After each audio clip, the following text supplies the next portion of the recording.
Министр внутренних дел Роберт Кют провел отчетно-плановое совещание по вопросам обеспечения дорожной безопасности с руководителями подразделений госавтоинспекции.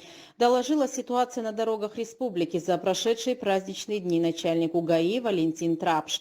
С 1 января зарегистрировано 5 ДТП, в которых пострадали 4 человека и погибли 2. При этом, как отметил начальник УГАИ, за отчетный период было составлено 86 административных материалов в отношении лиц, управляющих автотранспортом в нетрезвом состоянии.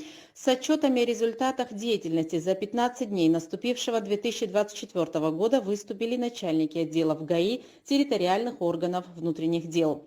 В столице в течение праздничных дней совершено наибольшее количество правонарушений в области дорожного движения, по которым составлено 487 протоколов. 27 водителей привлечены к административной ответственности за управление транспортом в нетрезвом состоянии. За прошедшие 2 недели в Сухуми не имели места ДТП с тяжкими последствиями, доложил начальник ГАИ столичного управления внутренних дел. Как отметил министр внутренних дел Роберт Кют, в целом отрицательно на качестве работы столичного ГАИ сказывается кадровый недокомплект. Курирующий работу госавтоинспекции заместитель министра Беслан Чкаду отметил основные направления для решения данного вопроса. Все, что происходит в городе, это индикатор работы ГАИ в целом. Если в городе беспорядок, значит по всей трассе у нас беспорядок. Значит, как делали ранее, я думаю, что, наверное, целесообразнее будет и сейчас так сделать. Сейчас спецвзвод укомплектован, наверное, как никогда, максимально людей достаточно там. Может быть, часть отправлять ежедневно экипаж или 2 в город на усиление до тех пор, пока не будет изменена ситуация в городе. Глава МВД обозначил проблемные зоны и поручил усилить службу. Что касается организации работы по городу, я думаю, что это будет вполне нормально подготовить, Львович, совместно план мероприятий, как экипажи будут распределены правильно, как будет проводиться работа, как будет налажено взаимодействие, под чьим руководством это будет происходить и кто ответственное лицо. Обязательно определяет ответственное лицо, с которого можно будет спросить в случае возникновения какой-то ситуации. Без ответственного лица ничего не получится.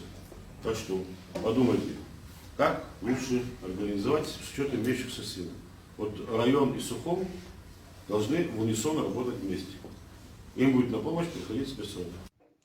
В Гудаутском районе, согласно отчету начальника территориального подразделения ГАИ, имело место 1 ДТП со смертельным исходом. Выявлено 151 нарушение правил дорожного движения, из которых 10 – управление автомобилем в нетрезвом состоянии.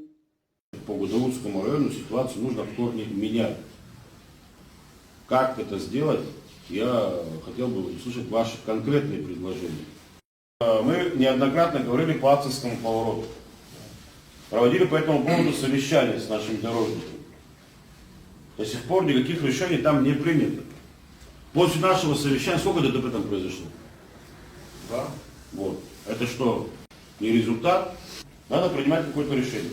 На других участках, где у нас особо опасные. Именно на территории Гудаутского района, как особо аварийного, министр внутренних дел поручил технической службе ведомства начать установку новых камер автофиксации нарушений ПДД. В Гагарском районе выявлено 471 нарушение правил дорожного движения. 6 водителей пребывали в нетрезвом состоянии. Как доложил руководитель службы ГАИ районного управления внутренних дел, имели место 3 дорожно-транспортных происшествия с тяжкими последствиями. 1 человек погиб и 2 получили травмы. Также по итогам проведенных служебных проверок в отношении ряда сотрудников Гагарской госавтоинспекции доложил руководству начальник управления собственной безопасности МВД. В частности, выявление фактов неправомерных взысканий денежных средств с водителей иностранных транспортных средств. По самой строгости буду наказывать всех тех, кто этим занимается. Никаких дисциплинарных взысканий, вплоть до возбуждения уголовных дел.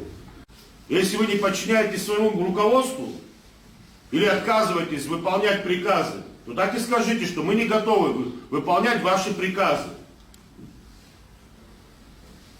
Но если вы согласны с этим, тогда не надо нарушать тот порядок, который установлен. Но я жду результата. Самого жесткого результата. Отдельные указания министрам даны по работе контрольного пункта милиции Мюссера в части несения службы и показателей выявления правонарушений. В Сухумском районе за прошедшие выходные дни, как доложил начальник отдела ГАИ, выявлено 304 нарушения правил дорожного движения. Привлечены к административной ответственности 10 водителей, управляющих транспортом в нетрезвом состоянии. И имело место одно дорожно-транспортное происшествие, в котором пострадали 2 граждан.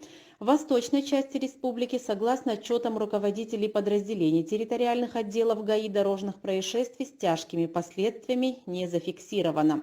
В Гулырыбском районе выявлено 93 факта нарушений правил дорожного движения и 1 водитель в нетрезвом состоянии. В Ачимчирском районе сотрудники ГАИ оформили 259 административных протоколов, в том числе 8 за управление транспортом в состоянии опьянения. 122 нарушения правил дорожного движения выявлено в Галском районе и 53 в Ткварчалском. В ходе совещания отдельные вопросы были поставлены по организации работы с кадрами подразделений госавтоинспекции и функциональных обязанностях начальствующего состава. Для того, чтобы сегодня что-то сделать, чего-то достичь, нужно работать. Личными деловыми качествами своим показать, что ты способен управлять. В конце концов, мы считаем результаты. И по результатам будем судить только лишь. Министр внутренних дел Роберт Кют особо жестко определил требования к проведению воспитательной работы с личным составом управления ГАИ. В первую очередь направленную на то, чтобы наши сотрудники не нарушали правил дорожного движения, сами же не создавали аварийные ситуации.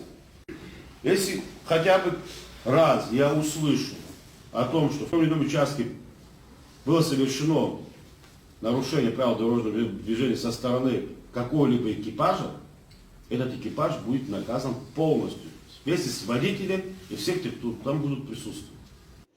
Далее в ходе совещания отдельные вопросы были поставлены по организации работы в сфере административной практики. В связи с полным переходом на обновленное программное обеспечение ведомственных систем, в частности автоматической фиксации нарушений правил дорожного движения, руководством МВД определена дислокация личного состава с целью усиления уже действующих стационарных постов ДПС и открывающихся, а впоследствии мобильных, так называемых рубежей контроля. Данные меры приняты для расширения возможности уведомления граждан о совершенных правонарушениях в области дорожного движения и применения мер административного взыскания.